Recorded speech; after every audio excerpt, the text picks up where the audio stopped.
Olá, pessoal. Vamos dar continuidade à leitura desse livro, Escolhidos para as Riquezas, uma exposição do livro de Efésios associado à vida cristã, do Bob, publicado pela editora Vida Cristã. Vamos começar a ler hoje o capítulo 6, que fala sobre poder e diz o seguinte: O cristão tem direito a um acesso ousado a Deus, mas ousadia não significa arrogância. A familiaridade com alguma coisa ou alguém pode levar uma pessoa insensata a agir com presunção. O eletricista que passa muitas horas trabalhando com fios de alta tensão sempre procura lembrar-se de que a energia elétrica por ele manipulada não permite qualquer presunção de sua parte. Alcançamos ousadia em relação a Deus mediante uma atitude contínua de respeito pelo seu poder. Abre aspas. Por esta causa me ponho de joelho, fecha aspas. Efésios 3:14. Isto é como dizer, abre aspas, por essa causa oro, fecha aspas. Dobrar os joelhos era um sinal costumeiro de submissão e respeito. O povo do Novo Testamento orava em toda sorte de posição e postura. Paulo e Silas chegaram a orar numa noite memorável quando fechados na prisão de Filipos. Em lugar de gritar pedindo um advogado, eles oraram a Deus.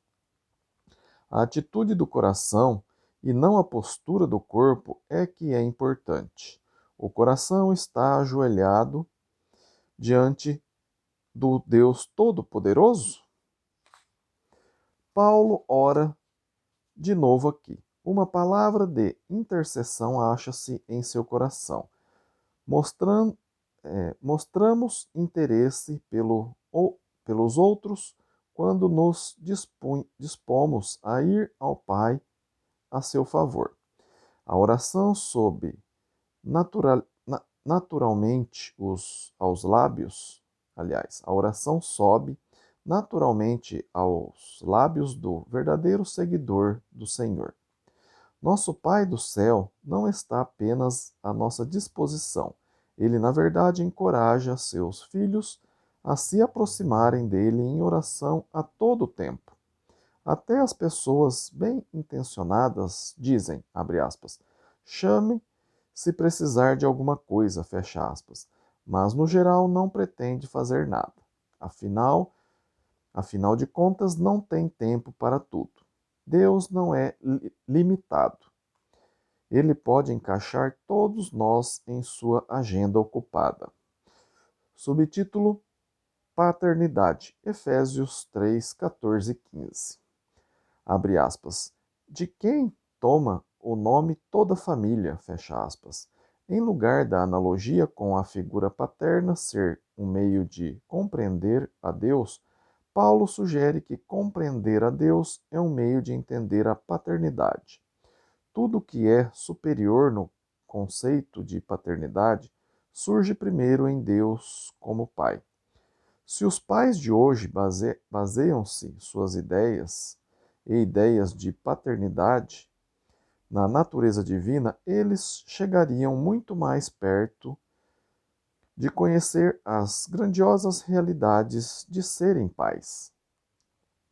Jesus gasta muito tempo revelando a natureza do Pai à raça humana. A partir de Lucas 15, 11, existem vários fatores importantes sobre a paternidade. Dois pontos. 1.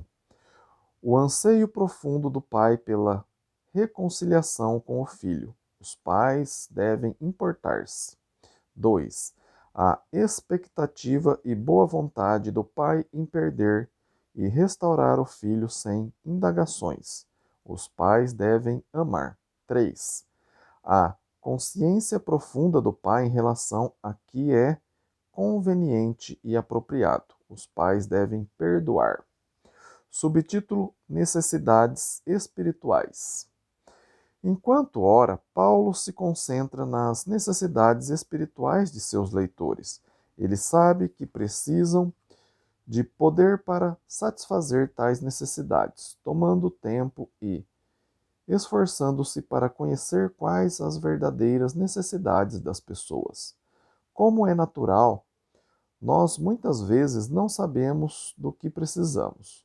Um rapazinho pode orar fervorosamente pedindo uma motocicleta para dar fim à sua infelicidade. Com a motocicleta, ele provavelmente descobre que pode rodar a, a sua miséria em uma área maior.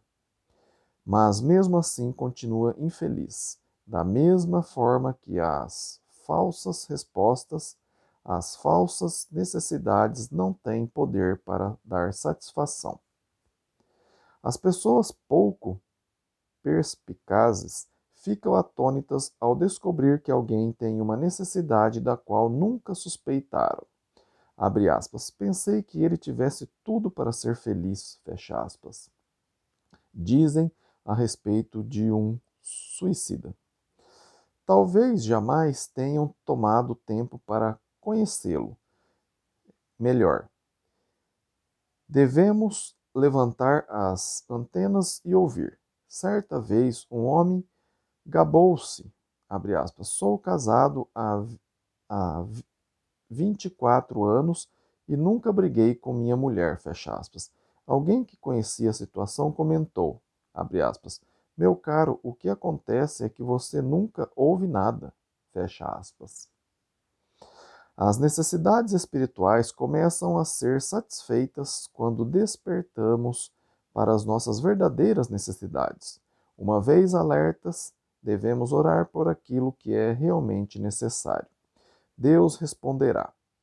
Jesus nos diz que, abre aspas, buscar em primeiro lugar o reino de Deus e a sua justiça, fecha aspas.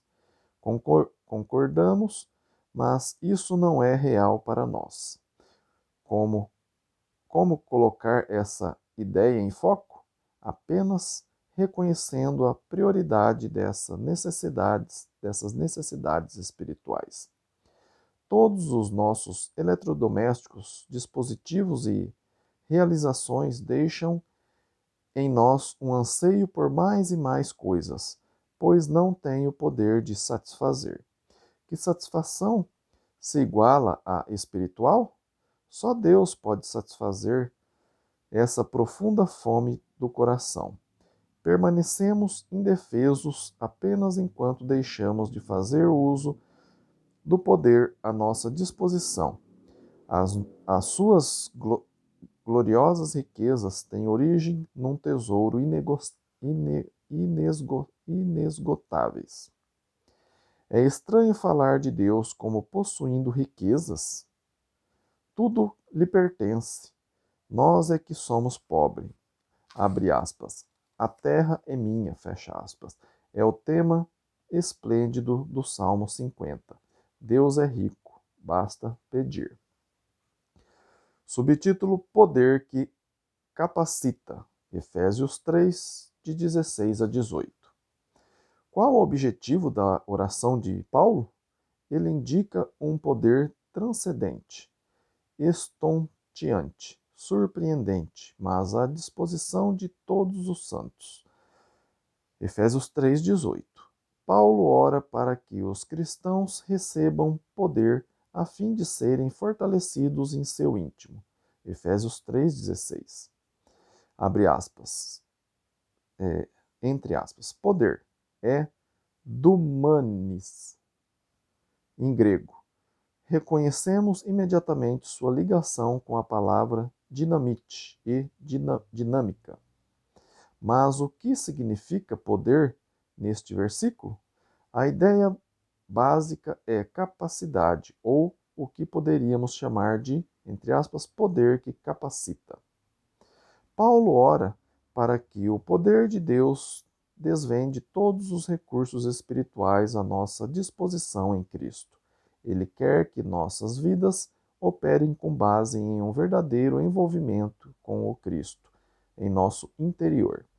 Esta fé irá enraizar-nos e solidificar-nos em amor e dar-nos força para reconhecer o surpreendente amor de Cristo. Possuir poder significa estar em contato com recursos espirituais infindos. Entre aspas, poder de Deus significa que Deus capacita. Ele torna possível para nós agir de um certo modo que seria impossível de outra maneira.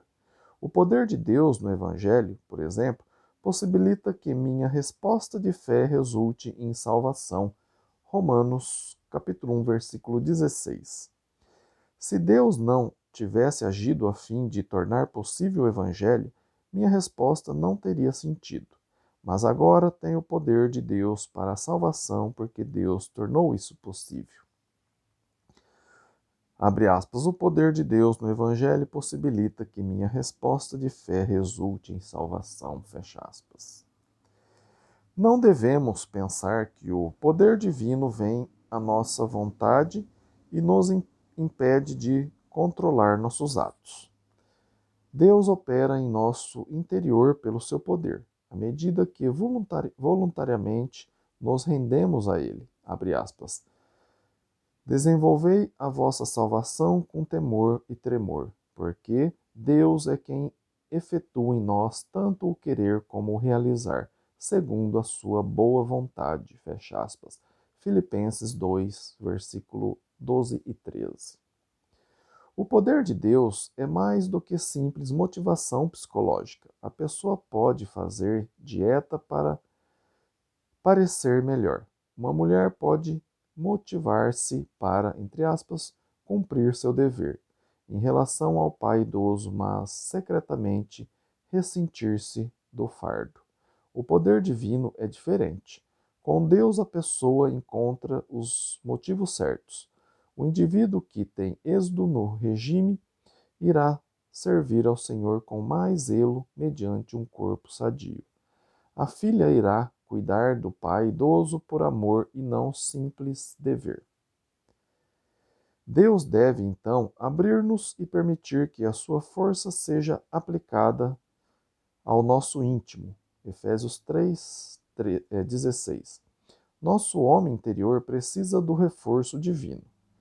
Dedicamos hoje muita atenção ao exterior. Você está na moda? Usa as roupas apropriadas? Vai aos lugares onde pode ser visto? O que nos faz pensar que tudo acontece por fora?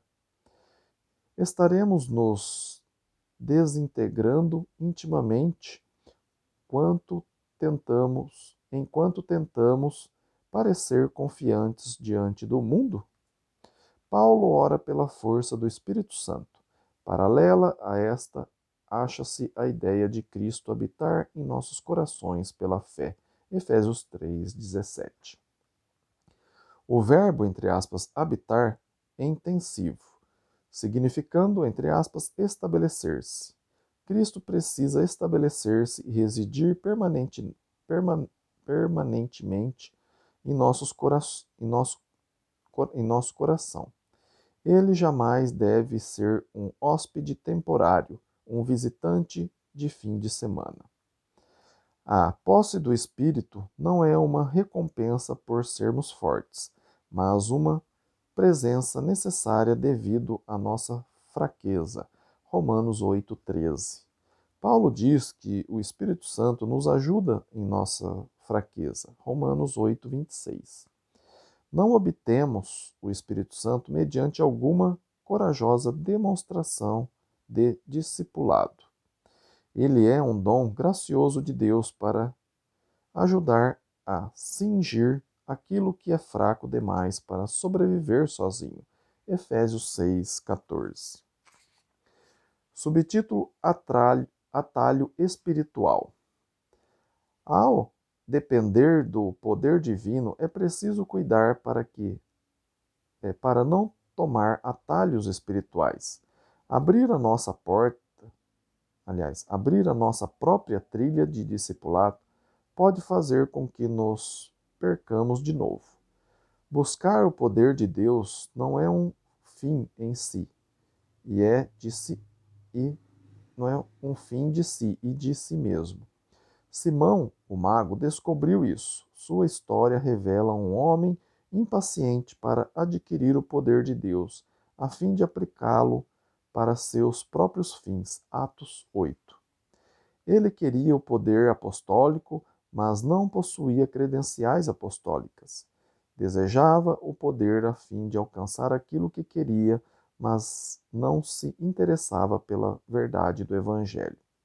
Ele não estivera com Jesus, mas procurava um atalho. Simão acabou com uma vida cristã bastante prejudicada. Não devemos desistir da ideia do poder de Deus só porque alguns fazem mau uso dele. Sempre houve pessoas procurando apenas, entre aspas, sinais e prodígios para que possam crer. Essa excitação frívola, porém, não deve fazer com que o verdadeiro crente evite os vastos recursos espirituais que o Pai põe à nossa disposição. Jesus precisou de poder quando enfrentou a tentação no deserto. O diabo queria apenas um milagre de terceira categoria. Mateus 4:1. Mas Jesus recusou. O chamado para tirar o mundo das mãos do diabo é o mesmo tipo de atalho. Assumir sem qualquer esforço autoridade sobre os reinos teria significado que a coroa podia ser alcançada sem a cruz. Jesus jamais toma esse caminho, pois ele preferiu o poder de Deus, embora este envolvesse a cruz. Subtítulo: Uma crise de energia. Os apóstolos também operam sinais, prodígios, mas precisa igualmente da força interior de que Paulo fala neste ponto. Sem a força e a presença de Deus, discípulo algum poderia resistir ao poder do diabo. O próprio Jesus apelou para o Pai e as Escrituras como fonte de poder espiritual em sua resistência ao arco inimigo. Mateus 4:1. A última parte do século XX tem sido acentuada por crises. Tudo parece estar acabando. Nossos recursos naturais são usados numa escala temérica. A possibilidade de congelar na escuridão confronta o mundo. Por pior que seja essa crise, elas nada significa quando consideramos a falta de poder espiritual do homem. Um suprimento infinito de poder espiritual acha-se à sua disposição. Poder espiritual não é a habilidade de iludir com truques místicos ou a busca de existência de autoglorificação.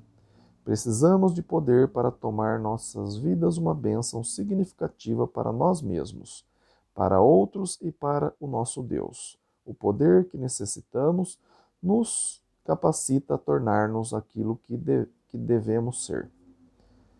Necessitamos do poder proveniente de uma vida diária em comunhão com Deus, o poder de estender-nos a outros de modo que aprendam a depender de Deus e não de nós, o poder para afastar-nos de hábitos e comportamentos destrutivos, de amar os que não são dignos de amor, de aventurar-nos na estrada da vida tão cheia de tropeços, de resgatar do desespero pessoas oprimidas e perplexas.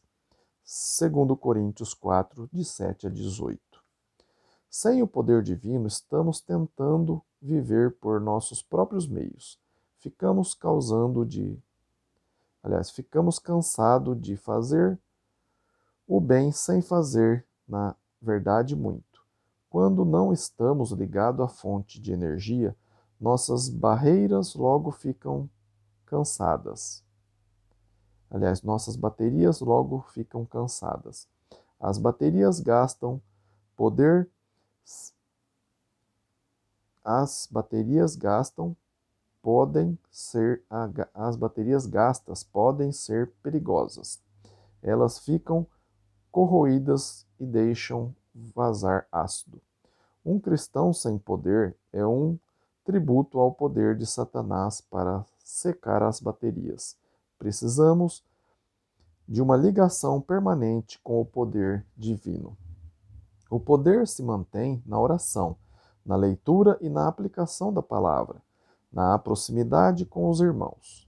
Até mesmo um submarino movido a energia nuclear só pode ir até um certo ponto por si mesmo. Nada podemos fazer sem Deus. Abre aspas, sem mim nada podeis fazer, fecha aspas. João 15, versículo 5. Subtítulo: Transplantados e renovados. Efésios 3:17. Paulo descreve nossa vida no poder de Deus. Estamos firmemente arraigados e alicerçados em amor. Os particípios nesse versículo são perfeitos, indicando no grego que fomos arraigados e continuamos a sê-lo em amor. Recebemos um fundamento de amor e continuamos nele. Isto só é verdade quando Cristo habita em nossos corações pela fé. O amor é o solo em que o cristão se acha enraizado. O amor é o fundamento sobre o qual nossas vidas descansam. Você foi transplantado de um solo improdutível e árido para a boa terra. O crescimento se torna então possível. As rosas não crescem no deserto. Se você não estiver crescendo em Cristo, é preciso verificar o solo em que foi plantado, ou examinar se realmente lançou raízes. Nosso fundamento é o amor, que forma uma base sólida para construir uma nova vida. Cristo derrubou nossa vida anterior, uma miserável cabana, e, em seu lugar, levantou um edifício sobre a rocha sólida do amor.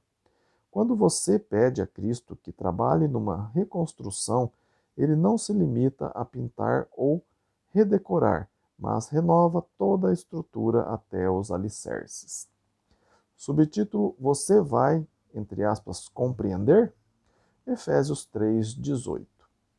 Paulo continuou sua oração para que possamos compreender juntamente com todos os fiéis, entre aspas, entre parênteses, santos, as dimensões do amor de Deus por nós, em Cristo. Efésios 3:18. O verbo traduzido, entre aspas, compreender, é catalambano.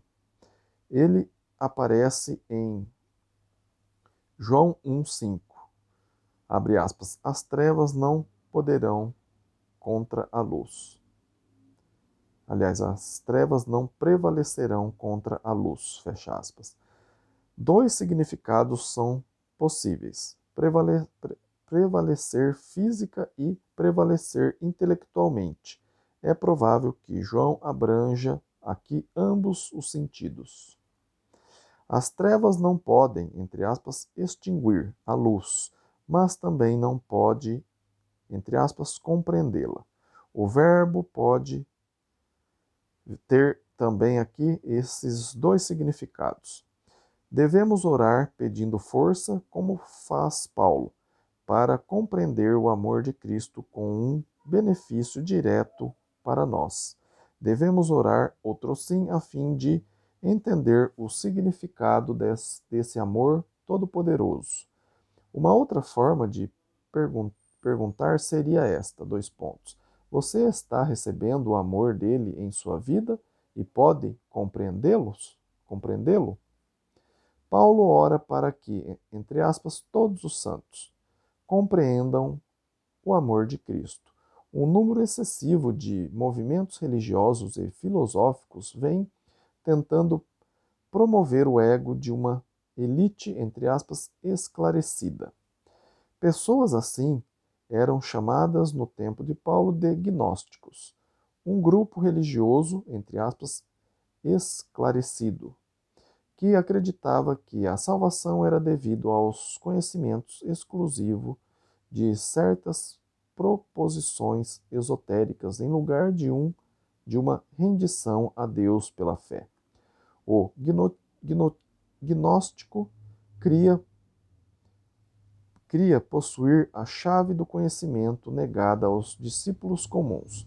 Os escritores do Novo Testamento se opõem fortemente a este desvio.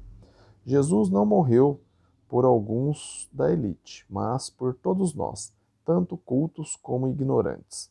A igreja inteira deve e pode compreender o amor revolucionário de Cristo. Jamais julguemos que só alguns cristãos vão compreendê-lo.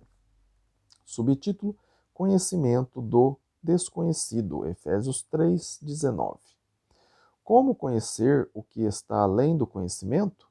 Não podemos compreender plenamente o amor de Cristo por nós. Não podemos abranger as suas dimensões, mas podemos saber que Ele nos ama. Pelo menos isso. A cruz aponta nesse sentido. A cruz é uma demonstração concreta na história do amor ilimitado de Cristo. Sabemos que Ele nos ama, mesmo que jamais venha a compreender perfeitamente esse amor. O literalista tem dificuldade nas passagens como essas. Compreendemos uma mãe que escreve aos seus 3 filhos em 3 cidades diferentes e lhes envia todo o seu amor. Algum literalista poderia insistir que todo o amor dela teria esgotado na primeira carta, mas o coração de seus filhos sabe melhor. Ele sabe que ela os ama, pois demonstrou isso. Não podemos analisar o amor de Cristo num laboratório químico, mas podemos conhecê-lo e depender dele. O amor de Cristo por nós destina-se a produzir plenitude. A plenitude de Deus está sendo desenvolvida, preenchida no esquema que Ele planejou para nós. O amor de Cristo é criativo e não estacionário. Cristo quer que alcancemos a plenitude. Os discípulos que deixaram de crescer frustram o plano de Deus para eles. Devemos ter cuidado para não parar em algum beco espiritual sem saída. Subtítulo: Becos espirituais sem saída. Durante anos, nossa família viajou por uma estrada intelectual que terminou num campo de algodão. Tínhamos de desviar por uma estrada velha e esburacada, porque um município não terminava a sua parte da estrada. Os becos sem saída espirituais são naturalmente muito mais sérios. Conheçamos muito bem, mas depois saímos da estrada principal. Nossas vidas ficam estagnadas na apatia. Existe um ditado que diz, abre aspas, abençoado o que não vai a lugar algum, pois tem certeza do seu destino, fecha aspas. Essa é a vida das pessoas sem amor de Cristo, como experiência contínua de graça. Os becos sem saída estão cheios de pessoas que pensam estar ainda viajando. Muitas vezes começam a caminhar e confundimos isso com a ideia de já ter chegado. Nossa pequena realização deu lugar a um grande engano que impede o crescimento. Pensamos já ter chegado quando paramos. Esperamos coisas maravilhosas de nosso relacionamento com Cristo. Quando aceitamos o ponto em que estamos como o destino final, retardamos severamente nosso crescimento espiritual em Cristo. Desde que Jesus é o caminho, devemos viajar sempre. A estrada de Jesus nunca é tediosa como os becos sem saída. Subtítulo: Aquele que é poderoso. Efésios 3, versículo 20 e 21. Deus é poderoso. O poder de Deus nos capacita. Se temos qualquer capacidade para compreender essas verdades espirituais tão importantes, é porque Deus torna isso possível. Efésios 3, 16. No que creríamos se Deus não tivesse agido, enviado Cristo e sua palavra? A bênção de Paulo diz que Deus é poderoso, abre aspas, para fazer infinitamente mais do que tudo quanto pedimos ou pensamos, fecha aspas. Efésios 3:20. As realizações humanas são limitadas. Paulo nos adverte para observarmos as nossas limitações e descobrirmos que não são de Deus. Falhamos porque temos medo.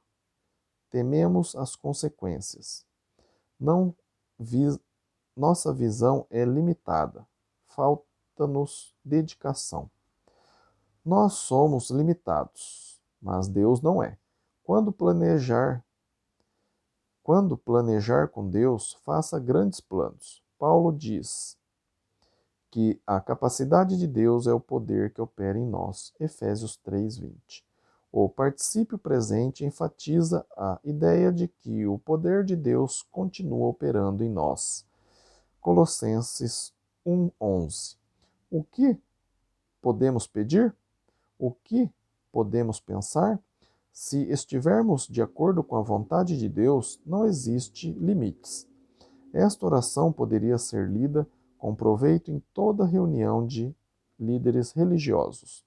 Você se preocupa em dar a Deus um cheque em branco sobre a sua vida? Não precisa ter medo. Deus não é caprichoso. Sua vontade não é arbitrária nem excêntrica. Seu poder irá fazer com que você venha a ver aquilo que deve ser. Não tente impedir a Deus. Ele abrirá as portas a fim de que possa crescer e entender a sua fé. Subtítulo: Glória na Igreja, Efésios 3:21. Paulo prepara o cenário para a sua grande discussão do corpo de Cristo, chamando atenção para a glória de Deus que pode ser vista em Cristo e na Igreja. A glória de Deus significa tudo que torna Deus grande. A verdadeira grandeza de Deus é vista no que ele está fazendo com o corpo de crentes. Paulo mantém em todas as suas cartas uma opinião exaltada da Igreja. É comum hoje fazer críticas à Igreja, mas se examinarmos essas críticas, vemos que quase sempre se dirige a algum desvio do plano de Cristo. As pessoas não deveriam desistir da glória de Deus na Igreja devido a algumas atividades religiosas espúrias em andamento. Há dinheiro falso em circulação.